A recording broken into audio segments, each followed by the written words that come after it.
भारतीय संविधान की विशेषताओं में हम आगे बढ़ते हुए इसकी अगली विशेषता का अध्ययन करेंगे। सरकार का संसदीय स्वरूप। भारत में संसदात्मक शासन व्यवस्था इंग्लैंड से ली गई है और इंग्लैंड की वेस्ट मिनिस्टर प्रणाली को अपनाया गया है। इस प्रणाली में कार्यपालिका व्यवस्थापिका के प्रति सामूहिक रूप से उत्तरदायी होता है तथा देश के राष्ट्राध्यक्ष का पद गरिमा एवं प्रतिष्ठा का होता है। जैसे कि हमारे राष्ट्रपति का पद, हमारे देश में राष्ट्रपति का जो पद है वो गरिमा एवं प्रतिष्ठा का पद है, परंतु उसकी स्थिति संवैधानिक प्रधान की होती है और वास्तविक शक्तियों का प्रयोग मंत्रिमंडल द्वारा किया जाता है कि जितने भी कार्य हैं वो मंत्रिपरिषद और प्रधानमंत्री करेंगे, लेकिन जो नाम है या जो संविधान का पद है वो संविधान ने कार्य करने के लिए राष्ट्रपति को दिया है। संसद का विश्वास समाप्त हो जाने पर मंत्रिमंडल को त्यागपत्र देना पड़ता है। इस व्यवस्था में प्रधानमंत्री जो होता है वह मंत्रिमंडल का नेतृत्व करता है।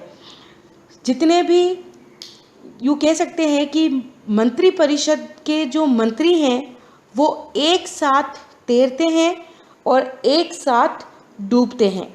यदि संसद का विश्वास समाप्त हो जाए, संसद कभी भी मंत्रिपरिषद के खिलाफ अविश्वास प्रस्ताव लगा दे, तो अगर प्रधानमंत्री का पद भंग होगा तो उसके साथ ही उसकी पूरी मंत्रिपरिषद भी भंग हो जाएगी।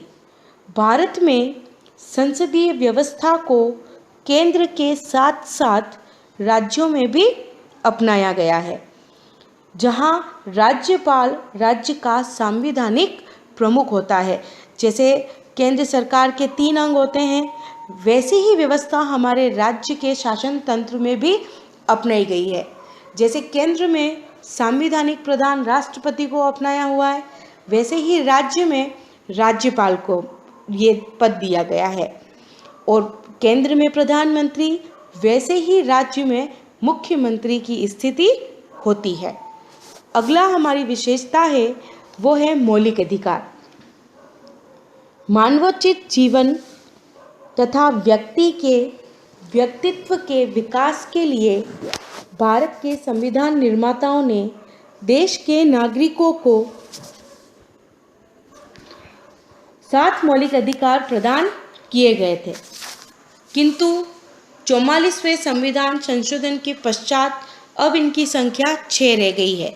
हमारा जब संविधान बना उस समय हमारे देश में 7 मौलिक अधिकार थे, लेकिन अब 6 मौलिक अधिकार रह गए हैं, क्योंकि संपत्ति के मौलिक अधिकार को मौलिक अधिकारों की श्रेणी से हटाकर कानूनी अधिकार की श्रेणी में रख दिया गया है। हमारे मौलिक अधिकारों में पहला अधिकार है समानता का अधिकार, दूसरा है स्वतंत्रता का अधिकार, तीसरा शोषण के विरुद्ध अधिकार, चौथा धार्मिक स्वतंत्रता का अधिकार, पांचवा संस्कृति एवं शिक्षा संबंधी अधिकार, छठा सांविधानिक उपचारों का अधिकार। ये सभी अधिकार वाद योग्य हैं। इनका हनन होने पर भारत का नागरिक उच्च न्यायालय तथा उच्चतम न्यायालय की शरण में जा सकता है। मौलिक अधिकार अगर किसी भी व्यक्ति का छीन लिया जाए तो वह सुप्रीम कोर्ट या कहीं पर भी अपनी शिकायत दर्ज करवा सकता है। अगला हमारा पॉइंट है वो है मौलिक कर्तव्य। 42वें संवैधानिक संशोधन के द्वारा 1976 नागरिकों को 10 मूल कर्तव्य दिए गए। हमारा जो मूल संविधान था उसमें मौलिक कर्तव्यों का कोई उल्लेख नहीं था कि जब हमारा संविधान शुरुआत में 1950 में बना उस समय हमारे मूल कर्तव्य संविधान में नहीं थे, लेकिन इन्हें स्वर्ण सिंह समिति की सिफारिश पर 42वें संविधान संशोधन के माध्यम से आंतरिक आपातकाल के दौरान शामिल किया गया 1975-77 के बीच। मौलिक कर्तव्यों का उल्लेख संविधान के भाग 4 क में जोड़ा गया है अनुच्छेद 51 क के द्वारा। भाग 4 क अनुच्छेद 51 क 42वें संशोधन के द्वारा हमारे को 10 मूल कर्तव्य दिए गए और 86वें संविधान संशोधन 2002 द्वारा 11वां मूल कर्तव्य जोड़ा गया, जिसमें 6 से 14 वर्ष तक के बच्चों को माता पिता द्वारा शिक्षा के अवसर उपलब्ध कराने का प्रावधान किया गया है। ये कर्तव्य न्यायालय द्वारा प्रवर्तनीय नहीं है।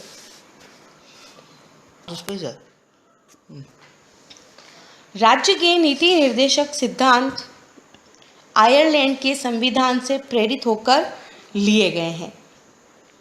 संविधान के भाग 4 में अनुच्छेद 36 से 51 तक कुछ ऐसे निर्देशों का उल्लेख किया गया है जिन्हें पूरा करना राज्य का पवित्रतम कर्तव्य माना गया है।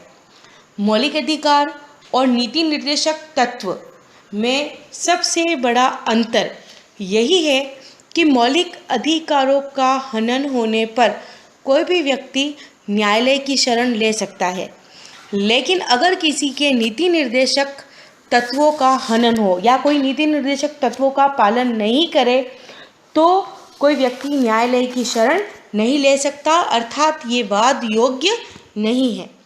नीति निर्देशों का उद्देश्य भारत में एक कल्याणकारी राज्य की स्थापना करना है और ये हमारी सरकार को कुछ बातें करने और कुछ आदर्श प्राप्त करने का निर्देश देते हैं।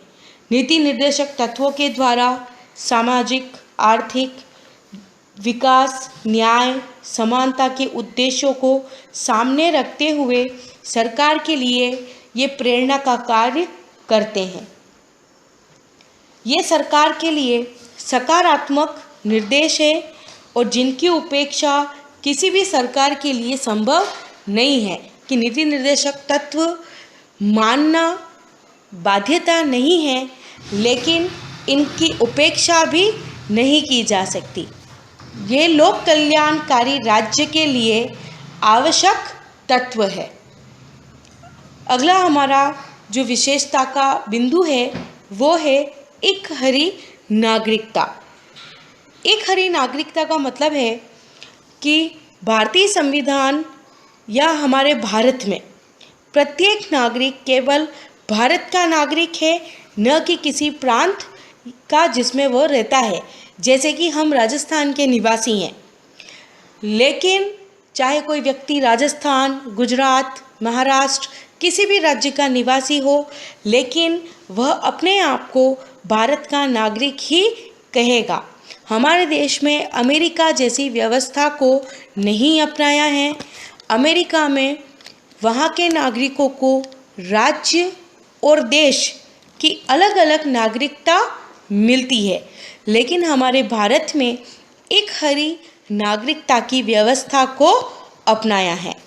प्रत्येक नागरिक को नागरिकता से उत्पन्न सभी अधिकार, विशेषाधिकार तथा उन्मुक्तियां समान रूप से प्राप्त है। अर्थात हमारे भारत में सभी नागरिकों को, चाहे वो किसी भी राज्य, किसी भी प्रांत का हो, लेकिन अगर वो भारत का नागरिक है तो उनको समान रूप से अधिकार मिलेंगे, विशेषाधिकार मिलेंगे तथा उन्मुक्तियां भी समान रूप से ही प्राप्त होगी। अगला बिंदु है एक संविधान। संघात्मक शासन व्यवस्था में केंद्र व राज्यों के लिए पृथक पृथक संविधान की व्यवस्था होती है। हमारे देश में भी संघात्मक शासन व्यवस्था को अपनाया गया है, लेकिन फिर भी हमारे भारत में एक संविधान की व्यवस्था को लागू किया गया है कि हमारे पूरे भारत या हमारे देश में पूरे देश का एक ही संविधान होगा। लेकिन अगर जहाँ कहीं संघात्मक व्यवस्था को अपनाया जाता है तो वहाँ राज्य अपने अलग संविधान को बना सकते हैं, लेकिन हमारे देश में ऐसी कोई भी व्यवस्था नहीं है। हमारे देश में एक संविधान है और सभी को इसी संविधान का पालन करना होता है।